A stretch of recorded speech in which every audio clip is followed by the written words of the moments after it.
What's going on, everyone? This is Julian. I hope y'all are doing well, and welcome to another Pokemon Go video.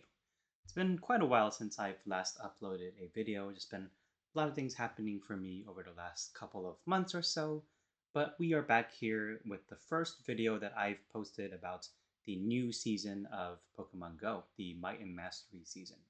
And with the season, as you might have seen in my prior video, there have been so many big updates that are very impactful to the meta, and we are going to be taking a look at one of these Pokemon here today. And the Pokemon that's going to be featured is Furret. Furret recently got access to the move of Sucker Punch, and is actually becoming a very, very good Metamon nowadays.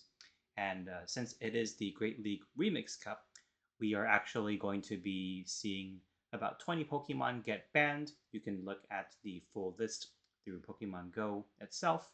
So Pokemon like Annihilate, Jumpluff, and some of the other updated Pokemon from this season have also been banned as well with the Great League Remix updates too. So that is also very good to see. And the team is basically, as you can see here, a Toxapex Double Normal team. And this is actually a very good ABB style team that I would recommend running. I was able to get a 3 and 2 in this specific set featured here, I believe. So we're going to be checking out Toxapex, which I actually recently built not too long ago. It does have a very good bulk, so it will be able to tank a lot of hits. Just won't really do too well against ground types or ghost types or whatnot. And that's why you have two normal types in the back to cover against the ghost type resistances of poison. And we have Diggersby is actually going to be a very good safe swap, which I also recently just built as well. And the moves that it's going to be running are Quick Attack as the fast move, Fire Punch, and Scorching Sands for the best coverage.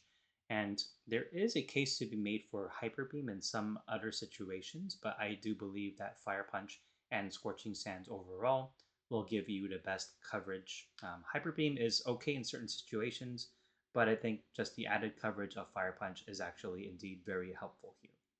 And then, as I mentioned earlier, there is Furret in the back with the newly accessed move of Sucker Punch, and that is actually very good for Furret. It's a very high energy generation move, and it does some decent fast move pressure as well, along with the move of Swift and also Trailblaze. So Swift is a very good stab move, normal type move, and then Trailblaze is a great option to continually boost your attack as well. So that is also very good here for the Furret.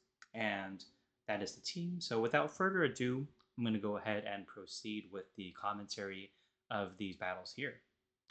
And looking at the first battle here, we have Furret up against a Typhlosion. So this is going to be very neutral. I am going to go ahead and let this go. And I'm going to just try to catch on the Toxapex here. But I'm just able to Poison Jab down this Typhlosion. And I'm just going to be able to Poison Jab down the Bombardier as well. So we're going to go ahead and hop right into game number 2. We have Toxapex here up against a Salazzle. So this is actually where I want to see Salazzle on this team. Although Diggersby can do okay here as well. But my opponent does swap into Pidgeot, and it's actually quite an interesting safe swap here. So I do have to stay in here because Toxapex is actually my best matchup here against the Pidgeot. Diggersby can do okay. It's just that it will be a little bit on the weaker side with the Fire Punch fast move pressure. So I am going to just go ahead and sacrifice the Diggersby here. I do decide to bring it in after I grab a shield from the Pidgeot. So they do go for a Feather Dance, and that will debuff my attack, unfortunately. And I'm just going to go ahead and just use Diggersby as a damage sponge here. I'm going to go ahead and let this next move go. They do go for Air Cutter, which is quite interesting. They have Feather Dance and Air Cutter. I would expect them to be running Rave Bird with either Feather Dance or Air Cutter, but that is totally fine. So I'm going to go ahead and try to reach the next move here. And then I do accidentally trigger the CMP tie again. But again, I am going to let this move go. Diggersby does lose the cap tie against the Pidgeot. So it is not enough to KO, unfortunately. So I am going to be able to fire off one more Fire Punch here against this Pidgeot. So this will be doing a nice chunk of damage, KOing the Pidgeot, and Diggersby is able to flip switch, which is nice. So now the Salazzle comes back in, and this time I'm actually going to decide to bring Furret. And we'll see what my opponent wants to do here. And I'm going to go ahead and tank the first move. It is going to be a Poison Fang, and that does a very sizable chunk of damage, even though it is just neutral. I tried to catch another Poison Fang here on the Toxapex, but I was unsuccessful, so I'm going to go ahead and let this go right here. This is going to be a Poison Fang, though, strangely enough, and then we'll see what my opponent wants to do. They do decide to stay in here, which is quite interesting, and they have a Quagsire in the back. So this is going to be quite tricky because Quagsire does have access to Mud Bomb, although most Quagsire nowadays are running Aqua Tail and Stone Edge, so I am going to be able to force the Quagsire to throw, or actually they still continue to farm as well, so I'm going to go ahead and fire off another Brine here. This will continue to chip the Quagsire down a little bit, so they are able to get a very healthy Mudshot farm down, which is not ideal. So I am going to have to come in with my Furrets, and I do need to start farming more energy as much as I can. And I'm going to go ahead and continue to just fire off a Swift here. And this looks like a CAP tie that just triggered. So I'm going to go ahead and fire off the Swift right away. And it is, so I will have to now shield this next move from the Quagsire. It is going to be another Mud Bomb, and then I am expecting the Salazzle to come back in, and I am barely not able to make a move because I believe the Salazzle was already one away from their next move. So I am going to go down to a Poison Fang, but that's okay. GG's and well played to my opponent. Hopping into the next battle here, we have Toxapex on the lead versus Pangoro. Pangoro is actually a very popular Pokemon to use this season, just because of the Karate Chop buff that it received. But this is where I want to see Pangoro on the team. And Pangoro is going to be firing off Night Slash after Night Slash here against the Toxapex. And I definitely don't mind taking a Night Slash or two, but I do want to swap out eventually. And my opponent comes in with a Corviknight. So what I'm going to do here is I'm going to go ahead and fire off. I'm actually going to bank a bunch of energy and now send in my Diggersby against the Corviknight. Diggersby is actually the best response that I have to a Corviknight because of the Fire Punch coverage here. So I'm going to go ahead and tank the Sky Attack here from the Corviknight. It will do a good chunk of damage here. So that is totally fine. I'm going to go ahead and now fire off a Fire Punch here of my own. And that does some nice damage to the Corviknight. And I'm going to go ahead and continue to farm up a little bit. I can still tank a Sky Attack here, so that is totally okay. I'm going to go ahead and let this move go. It does get the Diggersby into the yellow. I do have a pretty high rank Diggersby, so the bulk factor on this Diggersby is going to be pretty good. But of course, with the lower attack stat, it will be losing a lot of CAP ties. So I'm going to go ahead and now fire off the next Fire Punch.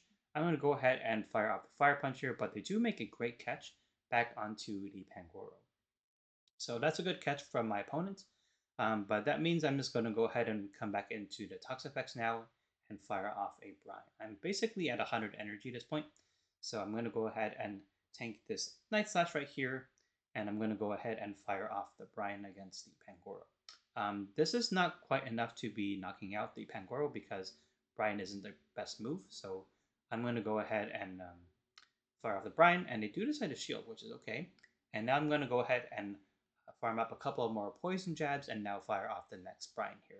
So this is totally okay, but they do decide to double shield, which is quite interesting. And I'm going to go ahead and see if I can Poison Jab this Pangoro down. But no, I cannot, and I'm going to go ahead and commit a shield for some reason. What I could have done is I could have just let this go and maybe started to get farm on my Furret.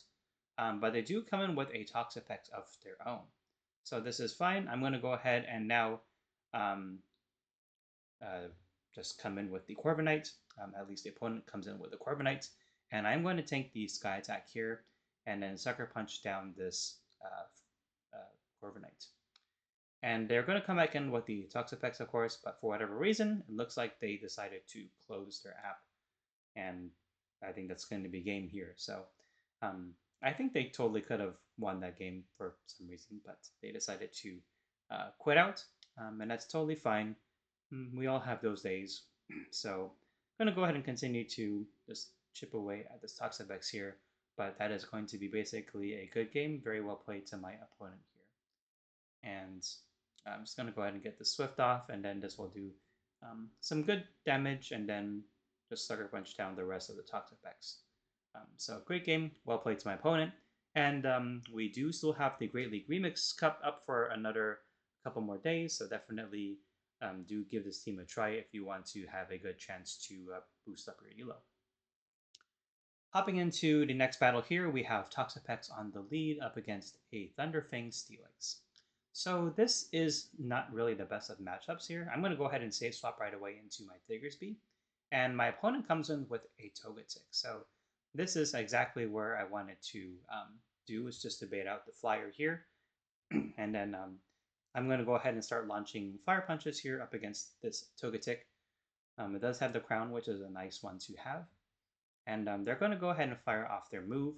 Togetic did get access to Psyshock this season, which is a very good coverage move. And of course, they're going to go for the Dazzling Gleam here. And I'm just going to go ahead and overfarm a little bit more and fire off another Fire Punch. So we're doing some chip damage onto this Togetic. Obviously, it won't be enough to put it into the red just yet. And then I can still go ahead and tank this next move here from the Togetic. More than likely, it's going to be another Dazzling Gleam, which it is. And I'm going to go ahead and continue to farm up a couple more Fire Punches.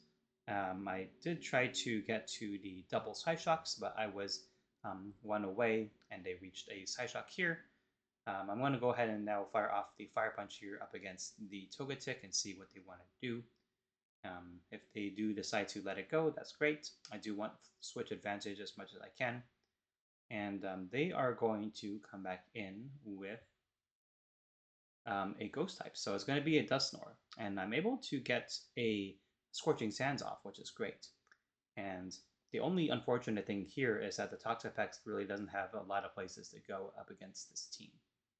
So I'm going to go ahead and actually come in with the Toxapex here and absorb all the damage from the Dusknoir.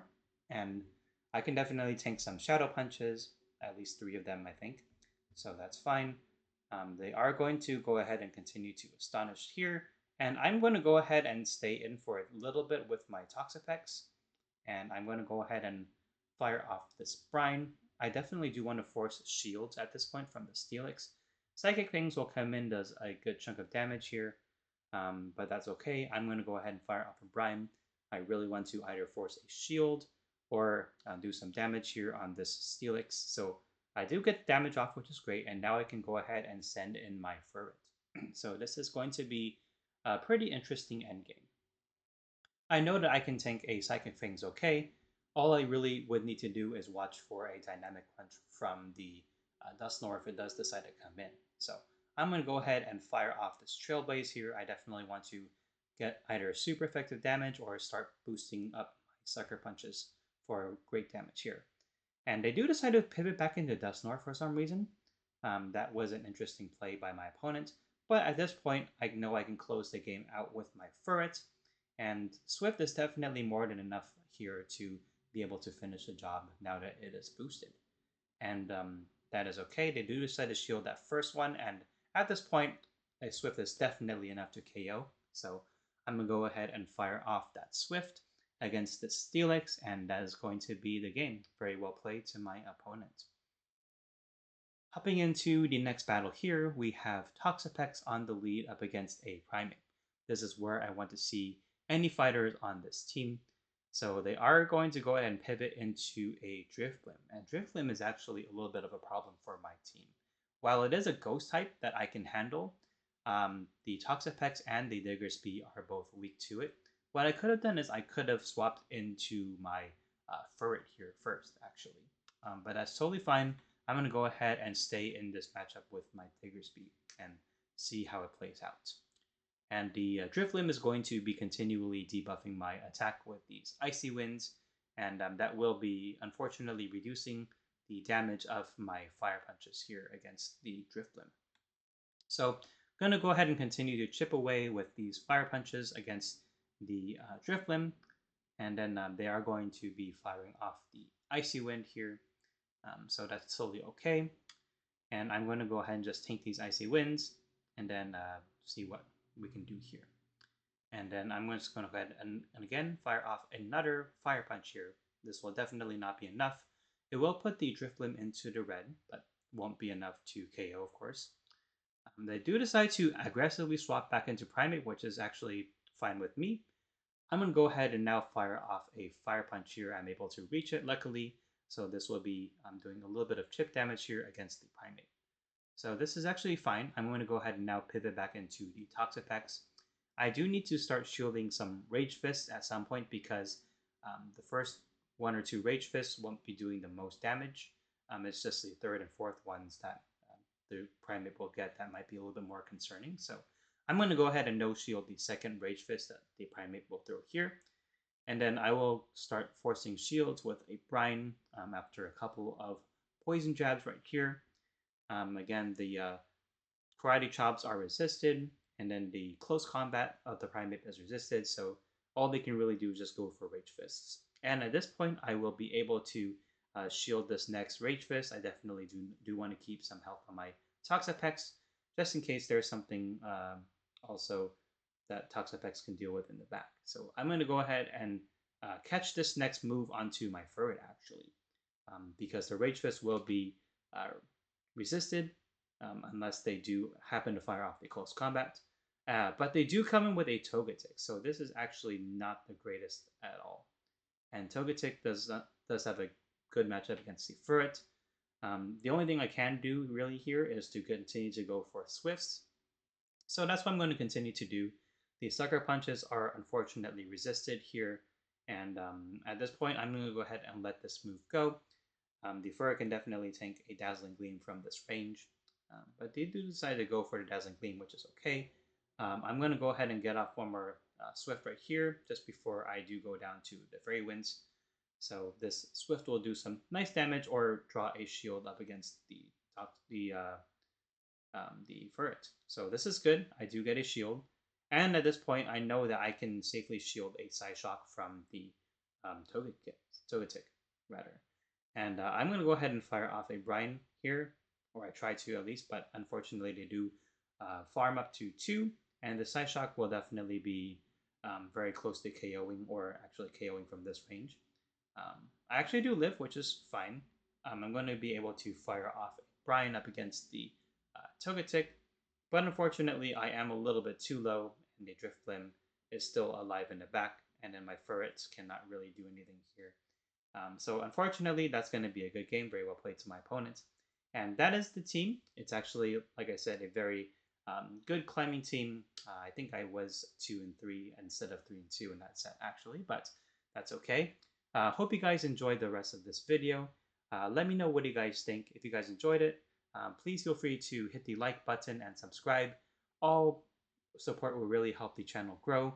And if you guys want to stay tuned to any future updates that I will be posting in new videos, definitely hit the notification bell so you can stay up to date with whatever videos come up next.